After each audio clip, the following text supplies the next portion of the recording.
NUPL has started up this year, so as per usual, it's time for y'all to get some knowledge. Gonna be going over these games as I see fit. Week 1 was quite interesting. We had one very noticeable trend, and that was Sun. Sun got a decent amount of usage. I'm covering, I believe at least, every Sun game that got played. We got some very funny stuff that went down with it, some very interesting stuff to talk about, as well as 2 games at the end where... oh, this one especially. Of course, y'all been enjoying the content. Make sure that you do subscribe if you're not already. I'm on my way to 10k subs by the end of the year, and I'm also sick today, so you know what? You want me to feel better quicker? Just go down and subscribe. It'll make me feel all better. All better. Shoutouts Glitch X City. Now, first 2 games you'll notice, it's the same Sun team. Never mind. Game 1 and Game 3, it's the same Sun team, more or less. And then we got a little variation here. But the constant is the core of Ninetales, Venusaur, and the villain himself, Scovillain.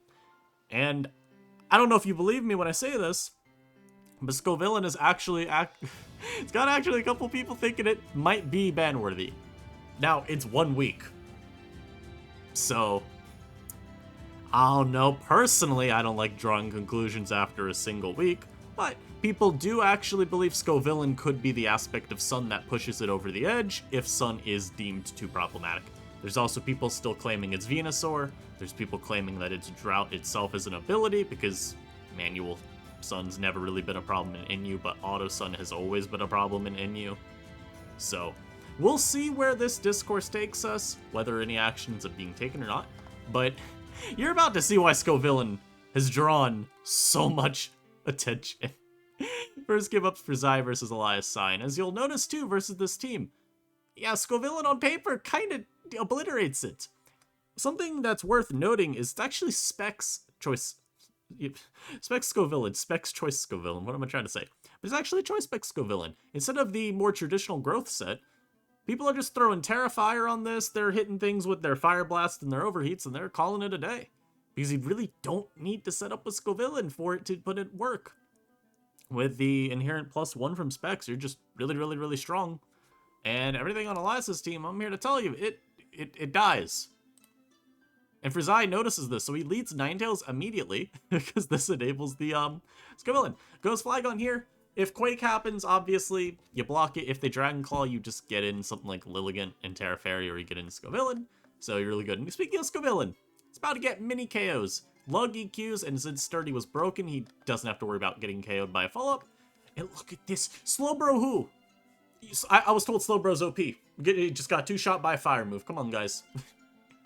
Get good. And here you actually see Zai very smartly. Notice, hey, I can flamethrower this. Put it in range of another flamethrower, just go to Palmbot. Yeah, Palmbot, guys. Revival Blessing up the Scovillain, because this one doesn't do anything in this matchup really anyway. At least it's not like the important piece. Scovillain is. And I'm back and I flamethrower you again, and I KO'd you. So, very nicely done by Zai to analyze that. And once again, we see him happily just throw Flagon out. With Lug around, it's probably never going to get a lot done outside of maybe setting rocks. And even then, Avalugg would just come in and bonk you. So there's that. Lilligant now comes out. Terra Fairies and Alluring Voices. I don't know if he needed to Terra, but I think he did that just in case the Scrafty did. Is now Zone comes out. Forced to Terra Dragon. And this is actually something that's worth mentioning as potential counterplay to Sun. You know, even before the tournament started, you already see Elias revealing a tech that's pretty useful. The Terra Dragon Assault Vest Magnezone is quite useful. As a Scovillain answer, you end up not really taking much from any of its hits. You still check Venusaur pretty well. And hey, I mean, he forced an awkward turn with the Lilligant, and was able to pick it off with the next hit. Unfortunately, Venusaur will now come out. It's going to go for a growth because Flash Cannon will never KO it here. And now he can get a ton of damage off with this ensuing Sludge Bomb. Not enough to KO, but just enough to put it in range of the villain. Scovillain's going to come right back on out. It's going to get a KO here as Avalugg comes out. Yeah, I'm here to tell you right now, it does not matter. The Solar Beam is here. The Solar Beam is now. Flygon will die. Magnezone's too low to tank a hit. And that is simply a Scovillain special. Cooking up a delicious meal in the kitchen for all of his fans. And you know what is also a great thing for all of y'all doing right now? Subscribe down below. Leave a like as well, man. It helps out. So Scovillain just got 5 kills. So here's another game. I mean, surely it won't do the same thing right here. As we noted beforehand, same general core here with the Ninetales, Venusaur, Scovillain. That's like your bread and butter for Sun teams. But Roxy then used a couple different Pokemon around that core with the Noivern, Crocodile, and the Screamtail. Don't ask me what Screamtail is here for, but it gets Photosynthesis, so I mean, can't be that bad, right? Noivern also a pretty cool pick because, I mean, it learns Flamethrower. There's an actual usage for it on Sun. Gives you a couple useful resistances as well. And while Axertix actually bringing a Belly Bolt, Mon that I'm not going to say has gotten hype, but Danny brought it in the BLT tournament, and it was pretty useful. It's a good Magnezone check, it's a good Thunderous answer. There's a couple of things really nicely. Overall, though, once again, I mean, look at this team. What is checking Scovillain? I would love to hear answers. Maybe the Bellabolt is full special defense and Terra Dragon? That's really it. That's really all. And so we actually see the Crocodile led with this game, as opposed to how in this previous one we saw Ninetales as the lead. Presumably just there's a lot of things on this team that could lead versus Ninetales. It'd kind of be annoying, so it doesn't need to be led with off rip. Switched out here though. This way you know you could always set up the Sun and not really care. The Toxic Chain is not really going to matter. And now Ninetales can just swap out to the Screamtail.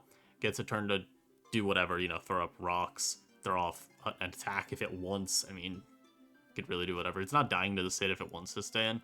Roxy plays it a lot safer though than I would. Goes into Crocodile. Also because this could still be Specs Monkey Dory and that would do a lot. Reveals right here, it's not. Focus Blast comes out, but now the villain is here. The villain is now. Who will be getting to it KO'd? Slowbro? Ah, yes. That's 67%, guys. Very nicely done. So Slowbro drops to 2 of those. The Noivern will come out. I'm here to tell you, this is not a check. You think this is a check? Yeah. Nice 88. Oh, no, yeah. Nice U-turn, buddy. So Bellabolt comes out here. I think, again, this is literally just him saying, I might Terra, but then he doesn't. And here's the problem, too, right?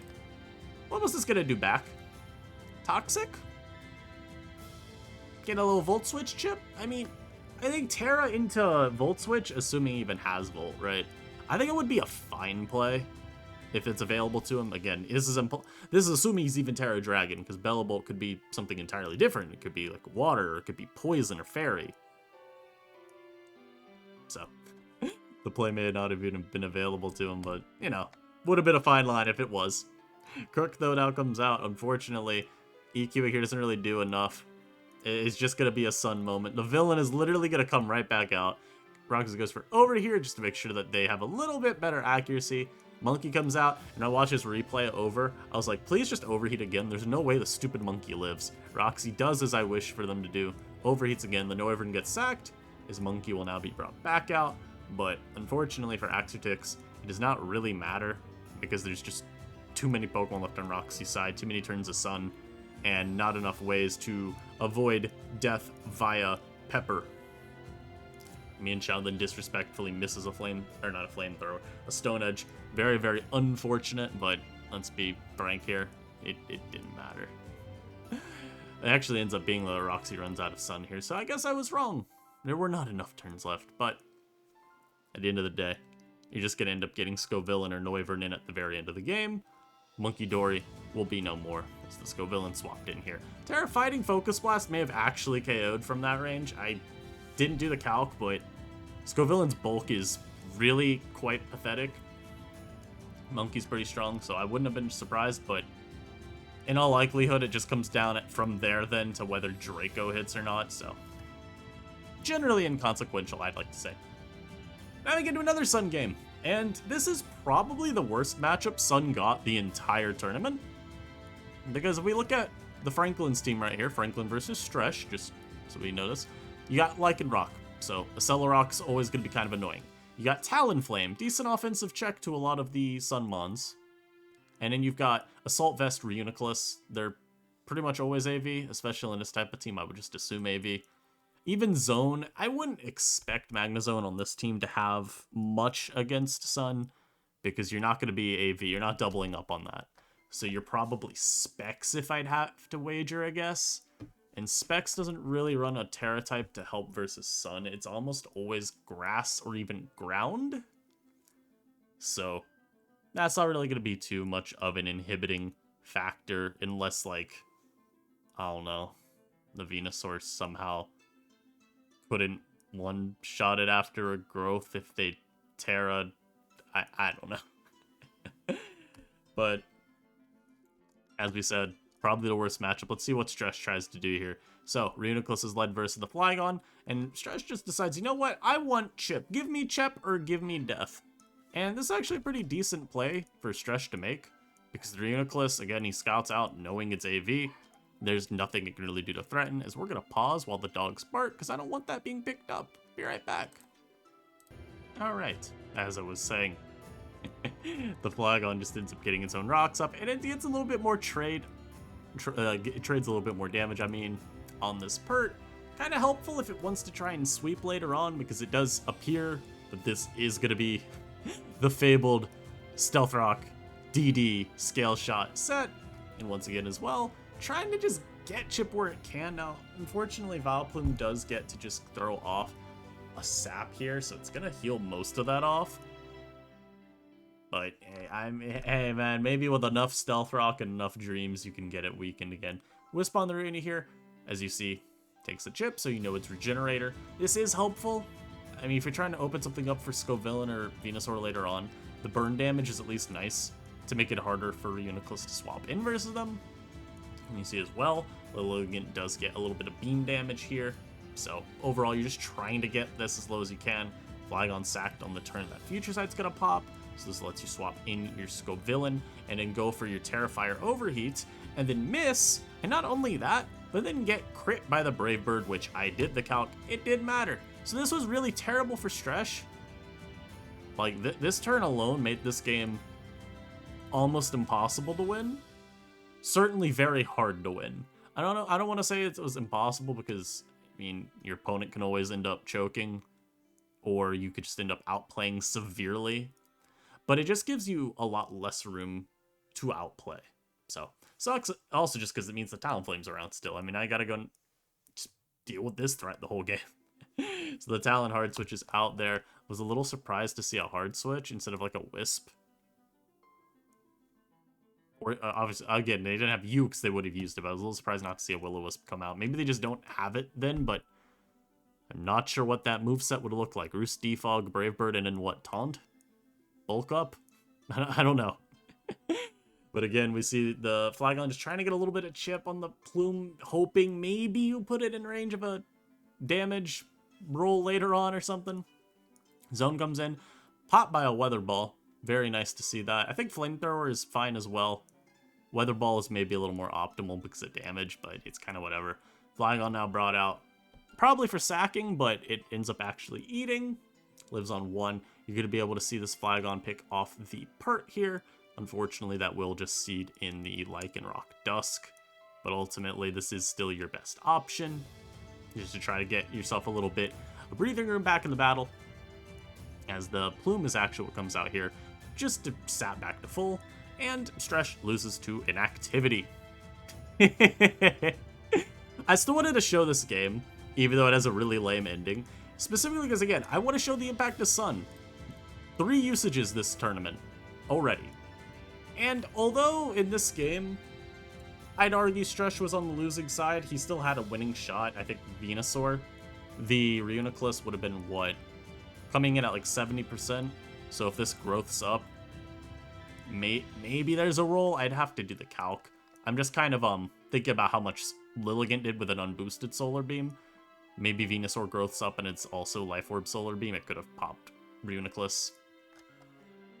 I think, though, ultimately we can all agree that miss from Scovillain was really, really crucial. Because look at this game if the Talon is gone, right?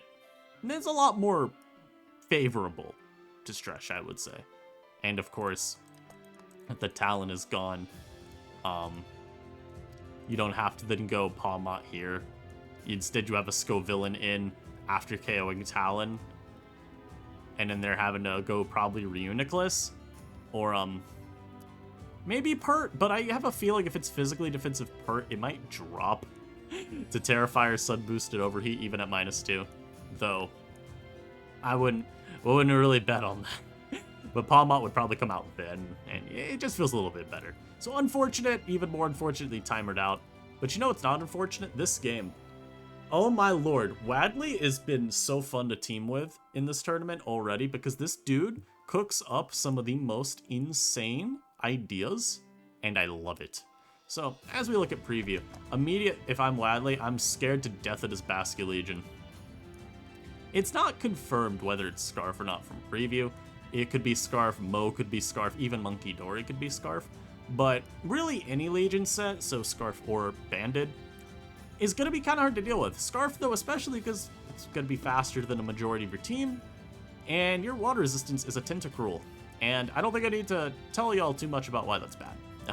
This is not exactly a very bulky Pokemon on the physical side, so especially if this decides to burn its Terra Water, those wave crashes will be hurting. What Wadley's side has, though, is some very interesting set ambiguity. You've got Flygon? Not Flygon, what? That's a Mienshao. You've got a Mienshao and a Crook. In theory, either of these could be Scarfed. The way I see it is you've got Shao and the Heracross both. And with Hera, you're probably Guts. I don't think you're doubling up on Breaking, which tells me this is probably Scarf. And then this is probably going to be Setup. That's kind of how I would look at this from preview. And then you have Rox Raja, Utility Cruel, Utility Talon. You don't even have to be Defog on this Talonflame, which is cool. Admittedly, I've always felt Defog Talon's kind of doo-doo. So, we'll see how Wadley wants to play this game out as he leads off with the Crocodile, literally immediately saying, figure it out. Goes for a nice knock here. And then also a very expert Earthquake, knowing the switch is decently predictable from him, so he just gets a nice amount of chip here, as he will then show that he's a clear Amulet and get that bulk up going. Hurricane from the Noivern. I'm not a huge fan of Kane Noivern, but you know what? It did a lot of damage to Crook, so there you go. As he's still Scale Shot too, mind you. No loaded dice, but it doesn't matter. He wants the speed boost. Immediate snap from Confusion, and he gets to KO the Noivern. That's one. You got the Moxie too. Legion comes out. And this tells you it's Banded as well, because there's no reason you'd go to it here otherwise unless you had that Banded Aqua Jet. So Wadley goes for his Terrastalize. Easily takes that Jet. That's two. Sylveon comes out. Unfortunately here, Wadley says he got literally the minimum roll. So this was like a 90 to 108 type damage thing. Probably. I think I've seen that roll before. So, still favored for Mata to live, but it was pretty close to 50-50. But it is what it is. Heracross can now come out and go for literally whatever. You Trailblaze here, though, in case there's a switch for some reason, because it'll give you the speed. As now he can Facade, take that Mon out. As Monkey Dory is now the answer. You can always go Raja here, there's just no reason not to. Psyshock's the move we see out of Mata. And now here you could throw off an attack, you could set up rocks. There's really nothing wrong here. Iron Head makes the most sense, though. It's just a little bit better to weaken Monkey instead of wasting time setting Stealth Rock when it really doesn't get you a ton. It's more just like, you're in such a good spot. Who cares? You know, you could just go Mienshao afterwards anyway and kill it. Now here, I think Wadley gets a little lost in the sauce. Trailblaze first here is correct, but I believe he misplays on this next turn here by, on this Volt Switch, not going for another Trailblaze. I think Trailblaze is always free here. Now, you will see, I guess I can keep letting this play. This actually ends up being Thunderbolt, which I'm pretty sure means Thunderbolt KO'd. If Volt did... how much was this at? Volt does 40. Volt's what, 70, then to 90? T-Bolt probably didn't kill then. Okay, since you know what? This is fine then. He didn't know whether it would have T-Bolt anyway, so I think that's an okay enough play. Guy like me, though, I still think Trailblaze is a little bit better here. You don't really see a lot of Thunderbolt on Rotom, so it just kind of wouldn't like come across my mind. I also think I just want to see Heracross win, but his line ends up winning the game anyway, so it doesn't matter, right? Guy like me, though, Trailblazed on the Volt Switch and did Facade twice, but hey. What's done is done. Shao comes out now. Easy picking. Bop, bop. Good win by Wadley. Very sad this Crocodile did not get to win. I think Wadley played that very nicely early. Clear Amulet's a pretty cool tech as well. I believe this is to prevent Intimidate shuffling more than anything else. Just, like, make it so opposing Crook can't come out and bother you. Because I'm trying to think about what other options there would be for stat lowering that Crook would care about. I can't really think of them. So, there you are. And in the last game, oh my lord. Tother with the most exotic hyper offense team you will ever see. And in Floss just bringing standard dot balance. But you know what they say, man. How can Slowbro be OP? Cacturn's in the tier. Just use Cacturn, man. Just use Cacturn.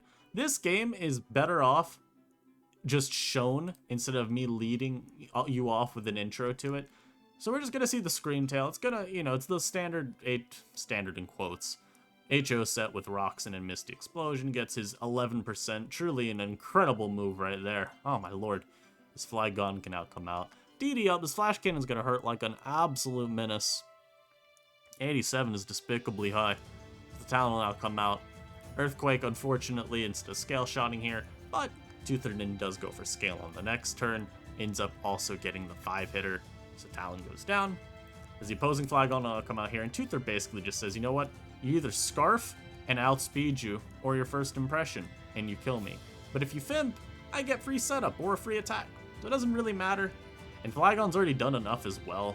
You got rid of Talon. Opens up the door a lot for the rest of your team, because Talon... It's not like Talon beats your whole team, but it's just annoying to have around. So, pretty nice. As we red card Grafii. SD's up here, and in Floss, worried about the potential for a low kick. He ends up burning his Terra with Zone, which is pretty nice for Tother, because that's just something gone. I believe Tother said he was Terra Dark on this, because Knock will one-shot Bro. So pretty cool idea. As the Lycan now comes out, and then we see a God Read from the Tooth here. Stays in, knowing a swap was coming. That Muck, good night. Bop. Easy pickings. Nothing quite like it for the Tooth. Unfortunately, this time, he does switch. But it was the right play. This now means Cacturn gets to throw off just another hit for absolutely free. He Seed Bombs because there's no resistance. Shao, unfortunately, does tank here. So the Cacturn will switch as well. And now Slowbro keeps coming in. Now here, I think here is... I remember on the first one, I was 1000% calling for the CC, and when I saw Tother go for it, I was like, yes. Here I was also hoping for the CC. Unfortunately, Tother does get a little bit looped. And the Vortex is in full effect here. Lycanroc is forced in on that U-turn as Bro comes back out, and once again, Tother does, instead of CCing, he does pull the trigger on a switch. So he ends up having to sack his Duskrock, which isn't really the end of the world. It ends up being fine for him, as he always gets to end up positioning his Cacturn in a pretty nice spot, regardless. So Cacturn comes out, able to pick off Shao with a Sucker here very nicely. His Flygon now comes out, and I don't know if this is a bad play from Floss, but he did go for first impression. I'm pretty sure even if he, like, U-turned, I think Mew always got to set up on Bro anyway here. Although Bro now has to be hard swapped in, and so Mew gets to set up with nothing to stop it. So, I think you may have been a little better. Here's the thing though too, right? This is still a Terra. So it's like, you know, what was Bro gonna do? Bro couldn't Terra into a poison type to make D-Kiss do less. So I think it was, at the end of the day, I think the Tooth just ended up having such a safe endgame that he was like, yeah, I'm gonna keep making the same swap because I don't need Lycan to make a read to get me the game. So very, very solidly done. This first week at NUPL had some definite lowlights, but I really more just chalk those up to some, you know, funny first week games.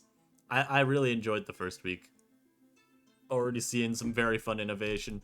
I believe the things people mostly said to be on the lookout for going forward, of course, what does Slowbro continue to do in the tier, but also people were kind of interested on Sun going forward, and even Mew.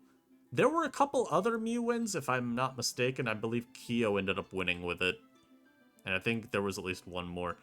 People very much have their eyes on this Mon, though, because it is an incredibly versatile setup sweeper.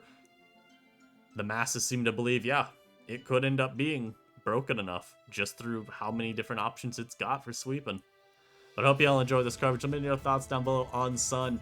Do you think it's time for the villain to get an Unused suspect? As I think it's hilarious to see this week 1 success, but as I said, it's just week 1. I do want to see if it can sustain this level of success before we actually end up pulling the trigger on any sort of tiering action. Thanks for watching, though, and I'll catch you next time. Peace.